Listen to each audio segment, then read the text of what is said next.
Hello and welcome to हमारे selection. आप हमारे साथ जुड़ चुके हैं UP police recruitment special class में और आज हम कर रहे हैं यूपी पुलिस रिक्रूटमेंट 2021 के लिए जनरल हिंदी का सेट 1 प्रीवियस ईयर क्वेश्चन है। आज हमारे पास सेट 1 में हिंदी सामान्य हिंदी के क्वेश्चन है। सामान्य हिंदी के करीब 40 क्वेश्चन जो हैं वो यूपी पुलिस के पेपर में पूछे जाते हैं। आज का जो हमारा हिंदी में पहला प्रश्न है वो है, दिए गए विकल्पों में से सही का चयन कर रिक्त स्थान भरें। और हमारे पास जो भरने के लिए रिक्त स्थान दिए गए हैं वो हैं, माता पिता किशोरों को स्वयं के डैश से सीखने में मदद करते हैं। यहाँ पे स्वयं के बाद हमारे पास डैश है जिसमें हमें 4 ऑप्शंस हैं, उनमें से हमें एक भरना है। तो प्रश्न है यहाँ पे कि माता पिता किशोरों को स्वयं के डैश से सीखने में मदद करते हैं, तो वो उनको अपनी किस चीज़ से सीखने में मदद करते हैं। ऑप्शंस हमारे पास जो हैं वो है माध्यम, भोगों, अनुभव और मर्यादा। सो इसका सही उत्तर क्या होगा? अनुभव। माता पिता के अनुभवों से किशोर सीखते हैं, इसलिए हमारा जो करेक्ट आंसर होगा वो क्या होगा? सी, अनुभव। दूसरे प्रश्न पर आते हैं। दूसरा प्रश्न है हमारा, सुधी का तिर्यक बहुवचन दिए गए विकल्पों में से कौन सा है? सुधी है जिसका बहुवचन हमें बताना है और हमारे पास क्या क्या ऑप्शंस दिए गए हैं? सुधियो, सुधी जन और सुधी गण। कुछ ऐसे शब्द होते हैं जिनमें गण या जन लगाकर उनका बहुवचन बनाया जाता है। सुधी उनमें से ही एक है और इसका जो सही बहुवचन होगा वो होगा सुधी जन, यानी कि हमारा ऑप्शन सी सुधी जन हमारा सही बहुवचन होगा। चलिए आगे बढ़ते हैं नेक्स्ट क्वेश्चन पे। हमारा जो तीसरा प्रश्न है वो है, निम्न वाक्य के किस भाग में त्रुटि है? हमें एक वाक्य दी गई है जिसके किस भाग में त्रुटि है वो हमें बताना है। वाक्य है, आधी रात से सोने की कीमत में भारी उछाल आया है।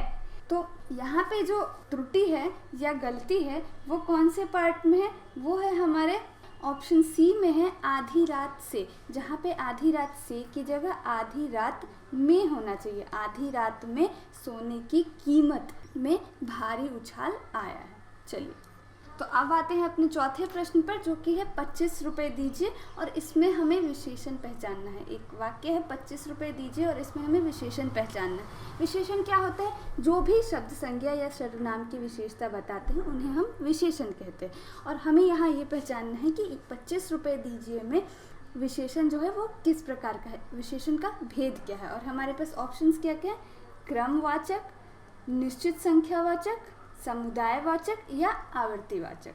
सो 25 क्या है? 25 एक संख्या है। 25 एक संख्या है, तो इसलिए ये हमारा क्या होगा? ये हमारा ऑप्शन बी निश्चित संख्यावाचक। 25 रुपये दीजिए हमारा निश्चित संख्यावाचक विशेषण है। जिन भी विशेषणों से हमें किसी संख्या के बारे में बोध हो वो संख्यावाचक विशेषण होते हैं। चलिए आगे बढ़ते हैं अपने अगले प्रश्न पर। हमारा जो अगला प्रश्न है सामान्य हिंदी का वो है, दिए गए विकल्पों में से सही का चयन कर रिक्त स्थानों में भरें।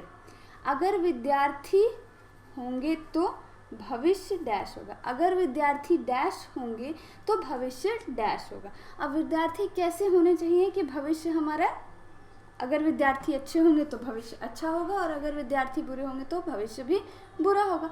तो चलिए देखते हैं कि ऑप्शंस क्या क्या है हमारे पास। अक्लमंद तेज, निडर उत्साही, आदर्शवादी उज्जवल और अचेत गरिमाजनक। सो यहाँ पे क्या फिट बैठता है? यहाँ पे ये फिट बैठता है कि अगर विद्यार्थी आदर्शवादी होंगे तो भविष्य कैसा होगा? भविष्य उज्जवल होगा, यानी कि हमारा ऑप्शन सी करेक्ट आंसर होगा। चलिए आगे बढ़ते हैं अगले प्रश्न की तरफ। एक लोकोक्ति है, जो मैं ऐसा जानती रे किया दुख होए, नगर डैश पीटती रे प्रीत न करियो कोई। गीत की इस पंक्ति में रिक्त स्थानों की पूर्ति के लिए सही विकल्पों का चयन करें। ये गीत है जिसमें हमें यहाँ जो ब्लैंक है, जो हमारे पास रिक्त स्थान है, वहाँ क्या आएगा वो हमें बताना है। तो यहाँ पे क्या आना चाहिए? ऑप्शंस देख लेते हैं। राग ढोलक, पश्चाताप डफली, प्रेम तबला और प्रीत ढूंढेरो। यहाँ पे जो सही उत्तर होगा वो हमारा ऑप्शन डी होगा। क्यों? क्योंकि जो मैं ऐसा जानती रे किया दुख होए, नगर प्रीत ढिंढोरो पीट तीरे प्रीत न करियो कोई। वाक्य के कहने का मतलब है कि अगर मुझे पता होता कि प्रीत यानी कि प्रेम करने से इतना दुख होगा तो मैं नगर नगर जाकर सभी को ये बात बताती कि कोई भी प्रेम ना करे, प्रेम में बहुत दुख है। सो यहाँ पे हमारा करेक्ट आंसर क्या होगा? ऑप्शन डी, प्रीत ढूंढेरो। चलिए आगे बढ़ते हैं अगले प्रश्न की तरफ। अगला प्रश्न है हमारा, मेज का सामान्य बहुवचन। तो मेज का सामान्य बहुवचन क्या होगा? मेज का सामान्य बहुवचन ऑप्शन सी, मेजे होगा। चलिए आगे बढ़ते हैं अपने अगले प्रश्न की तरफ। अगला प्रश्न है हमारे पास जो, वो है, मृत्यु के मुख में जा रहा व्यक्ति सदैव सच को बोलता है, और इस वाक्य में हमें क्या बतानी है? त्रुटि बतानी है। वाक्य है, मृत्यु के मुख में जा रहा व्यक्ति सदैव सच को बोलता है। सो यहाँ पे हमारी जो त्रुटि है वो किस भाग में है? वो है सच को बोलता है। हमारा जो शुद्ध सेंटेंस होना चाहिए, शुद्ध वाक्य होना चाहिए, वो केवल ये होना चाहिए कि मृत्यु के मुख में जा रहा व्यक्ति सदैव सच बोलता है, ना कि यहाँ पे ये को है जो इसे यहाँ पे त्रुटि का कारण है। इसलिए हमारा जो सही ऑप्शन होगा वो क्या होगा? ऑप्शन ए, सदैव सच को हमारा सही ऑप्शन होगा। चलिए आगे बढ़ते हैं। अगला जो हमारा प्रश्न है वो है, नाटक स्कंदगुप्त की रचना किसने की है? तो नाटक स्कंदगुप्त की रचना जयशंकर प्रसाद ने की है। सो हमारा ऑप्शन बी सही उत्तर होगा, जयशंकर प्रसाद ने नाटक स्कंदगुप्त की रचना की है। चलिए आगे बढ़ते हैं अगले प्रश्न की तरफ। अगला प्रश्न जो है हमारा वो है, आसमान का रंग नीला है, विशेष्य पहचाने। पिछले एक प्रश्न में हमें विशेषण पहचानना था, इस बार हमें विशेष्य पहचानना है। अब विशेषण क्या होता है? विशेषण संज्ञा या सर्वनाम कि जो भी शब्द विशेषता बताते हैं उन्हें विशेषण कहते हैं। और विशेष्य क्या होता है? जिस भी संज्ञा या सर्वनाम की विशेषता बताई जा रही हो वही विशेष्य होता है। तो हमारे पास वाक्य क्या है? हमारे पास वाक्य है, आसमान का रंग नीला है। तो इसमें नीला हमारे पास क्या हो गया? नीला हमारे पास ये हमारा विशेषण है, और आसमान हमारा क्या है? विशेष्य, क्योंकि विशेषता इसकी आसमान की बताई जा रही है। तो हमारा सही उत्तर क्या होगा? ऑप्शन सी, आसमान हमारा विशेष्य है। चलिए आगे बढ़ते हैं अगले प्रश्न की तरफ। अगला प्रश्न है, उस श्रृंखल के 3 समानार्थी शब्द दिए गए हैं, उस शब्द का चयन करें जो समानार्थी नहीं है, यानी कि इसके समान अर्थ वाला नहीं। अब हमारे पास ऑप्शंस क्या क्या हैं? हमारे पास है अक्खर, निरकुंज, उदंड या भूखर। 4 ऑप्शन है हमारे पास।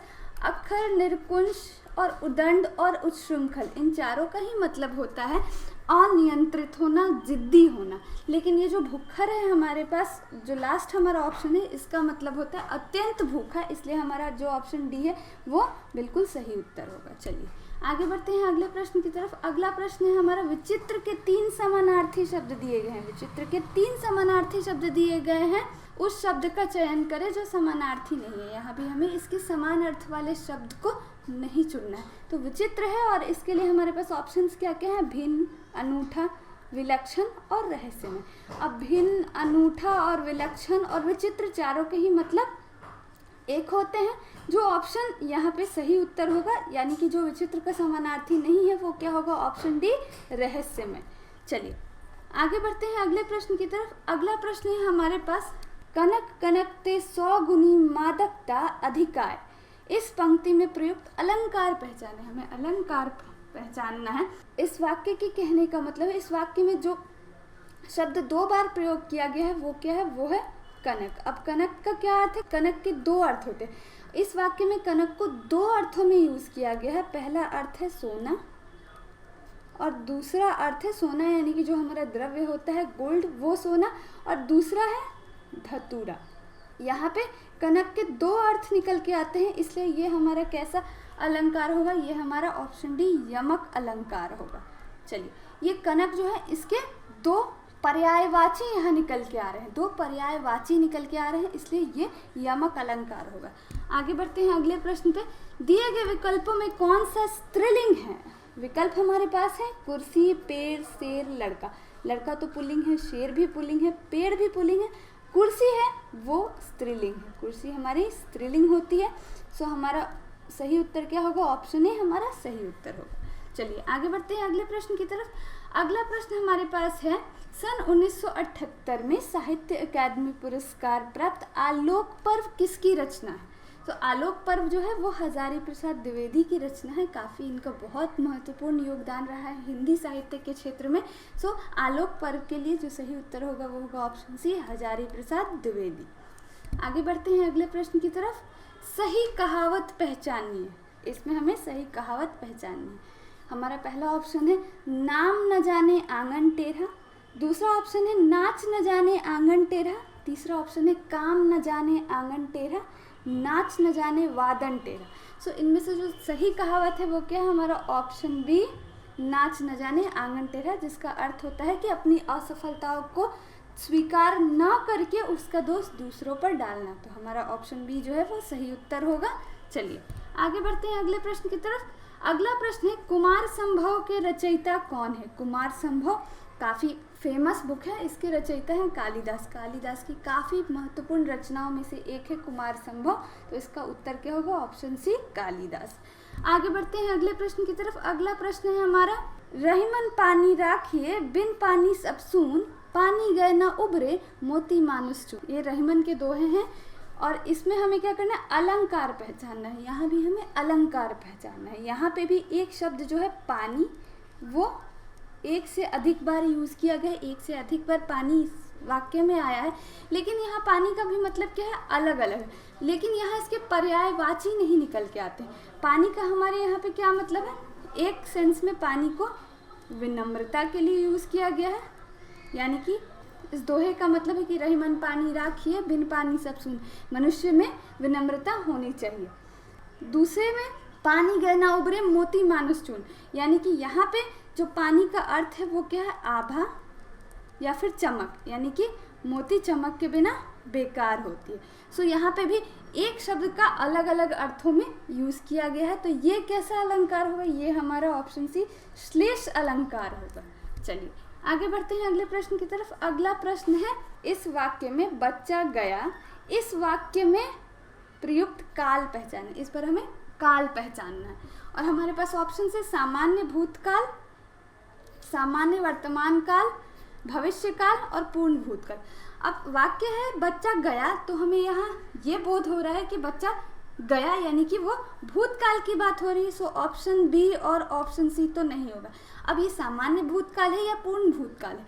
जिन वाक्यों में हमें किसी काम के पूरे हो जाने का बोध होता है वो पूर्ण भूतकाल होता है, लेकिन यहाँ पे बच्चा गया, इसमें हमें उसके पूर्णता की कोई भी बोझ नहीं हो रहा है, इसलिए ये हमारा कैसा भूतकाल होगा? सामान्य भूतकाल। बच्चा जा चुका है ये हमारा पूर्ण भूतकाल होता है, लेकिन बच्चा गया ये हमारा सामान्य भूतकाल होगा, यानी कि हमारा ऑप्शन ए सही उत्तर होगा। तो आज के वीडियो में बस इतना ही। बाकी के बचे हुए क्वेश्चंस हम अगले वीडियो में लेकर आएंगे आपके लिए। ऐसे ही महामाया सिलेक्शन के साथ जुड़े रहिए और अगर आपको ये वीडियो अच्छी लगी हो तो इसे लाइक करें, अपने दोस्तों के साथ शेयर करें और कमेंट करें और महामाया सिलेक्शन को सब्सक्राइब करना ना भूलें। Thank you for watching.